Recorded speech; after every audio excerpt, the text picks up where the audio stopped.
Friend, સ્વાગત છે તમારું મારી ગુજરાતી રસોઈ ટિપ્સ ચેનલમાં। તો આજે આપણે બનાવીશું લાલ મરચાંની ચટણી। તો આ ચટણી તમે શાકની જગ્યાએ પણ ખાઈ શકો છો અને ઘરે ખૂબ જ ઓછા સમયની અંદર બની જતી હોય છે। તો ચાલો આપણે લાલ મરચાંની ચટણી બનાવવાનું શરૂ કરીએ। લાલ મરચાંની ચટણી બનાવવા માટે મેં અહીંયા 250 લાલ મરચાં લીધા છે, તમે જોઈ શકો છો। તો જ્યારે પણ તમે ચટણી બનાવો ત્યારે આ રીતના તમારે કડક મરચાં આવતા હોય એ રીતે તમારે અહીંયા ફ્રેશ મરચાં લેવાના છે અને તમારે અહીંયા મરચાં અહીંયા કડક હોવા જરૂરી છે। જો તમે વધારે લાંબો સમય માટે સ્ટોર કરવા માંગતા હોય તો લાલ મરચાંને મેં અહીંયા 2 થી 3 પાણીએ સરસ ધોઈ અને અહીંયા કપડાથી કોરા કરી લીધા છે। તો હવે આપણે સૌથી પહેલા ચટણી બનાવવા માટે લાલ મરચાંને કટ કરી લઈશું। તો આ રીતે તમારે અહીંયા નાના નાના પીસની અંદર મરચાંને કટ કરી લેવાના છે। આપણે બી નથી કાઢવાના, આ મરચાં મોરા આવતા હોય છે। તો આ જ રીતે બધા મરચાંને બી સાથે જ કટ કરી લઈશું। તો બધા જ મરચાંને આપણે અહીંયા બી સાથે કટ કરી લીધા છે, તમે જોઈ શકો છો। તો બધા જ મરચાં આપણે અહીંયા કટ કરી લીધા છે। તો હવે આપણે મિક્સર જારની અંદર લઈ અને પીસી લઈશું। બધા જ મરચાંને કટ કર્યા પછી આપણે એક મિક્સર જારની અંદર લઈ લીધા છે। તો હવે આપણે તેની અંદર 1 ચમચી જીરું ઉમેરીશું, સાથે જ આપણે સ્વાદ પ્રમાણે મીઠું ઉમેરીશું। 5 થી 6 લસણની કળી ઉમેરીશું।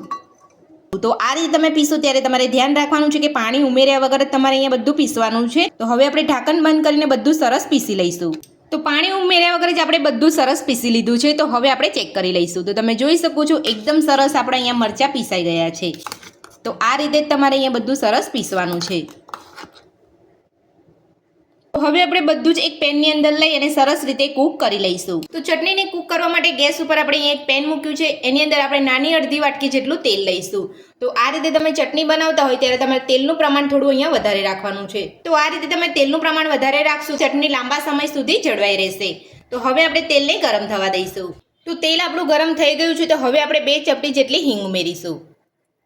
હિંગ ઉમેર્યા પછી આપણે મિક્સર જારમાં મરચાંને પીસીને રાખ્યા હતા એ ઉમેરી લઈશું। તો પીસેલા મરચાં ઉમેર્યા પછી આપણે બધું તેલની સાથે સરસ મિક્સ કરી લઈશું અને મરચાંની ચટણીને આપણે સરસ અહીંયા કૂક થવા દઈશું।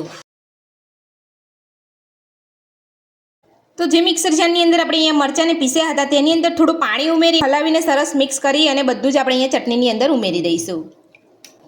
તો પાણીનું પ્રમાણ તમારે આ રીતે થોડુંક જ લેવાનું છે, વધારે પાણી નથી લેવાનું। તમારે બાળવામાં વધારે સમય લાગશે અને ચટણી તમારી સારી નહીં બને। બધું સરસ આપણે મિક્સ કરી લઈશું। તો પાણી ઉમેરીને બધું સરસ મિક્સ કરી લીધું છે। તો હવે આપણે ચટણીને સરસ અહીંયા કૂક થવા દઈશું। ચટણીમાંથી તેલ છૂટું પડે ત્યાં સુધી આપણે ચટણીને કૂક થવા દઈશું। તો હવે આપણે ચટણીની અંદર 1 ચમચી કાશ્મીરી લાલ મરચું ઉમેરીશું। લાલ મરચું ઉમેરીને બધું જ આપણે સરસ અહીંયા મિક્સ કરી લઈશું। તો જ્યાં સુધી આપણી ચટણી કૂક ના થઈ જાય ત્યાં સુધી આપણે આ રીતે હલાવતા રહેવાનું છે। જો તમે અહીંયા ચટણીને આ રીતે પેનમાં છોડી દેશો તો ચટણી તમારી પેનના તળિયે ચોંટી જશે અને સ્વાદ પણ સારો નહીં લાગે, એટલે તમારે આ રીતે ચટણીને ફેરવતા જ રહેવાનું છે। હવે આપણે ચટણીમાંથી તેલ છૂટું પડે ત્યાં સુધી ચટણીને કૂક કરીશું।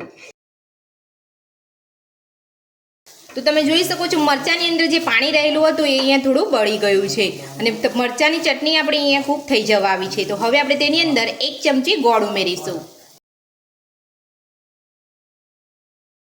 તો આ રીતે ગોળ ઉમેરવાથી આપણી ચટણી એકદમ ચટપટી બનીને તૈયાર થશે। તો ગોળ ઉમેરીને બધું આપણે અહીંયા સરસ મિક્સ કરી લીધું છે। તો હવે આપણે ચટણીની અંદરથી તેલ છૂટો પડે ત્યાં સુધી આપણે ચટણીને થવા દઈશું। તમે જોઈ શકો છો આપણી ચટણી એકદમ સરસ અહીંયા કૂક થઈ ગઈ છે અને તેલ પણ છૂટું પડી ગયું છે। તો હવે આપણે ગેસની ફ્લેમ બંધ કરી દઈશું અને અડધા લીંબુનો રસ ઉમેરીશું। તો આ રીતે જ તમારે અહીંયા ચટણી થઈ જાય ત્યારબાદ જ તમારે અહીંયા અડધા લીંબુનો રસ ઉમેરવાનો છે।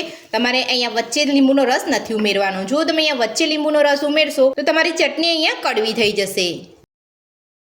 તો લીંબુનો રસ ઉમેરી લીધો છે। તો હવે આપણે બધું સરસ મિક્સ કરી લઈશું।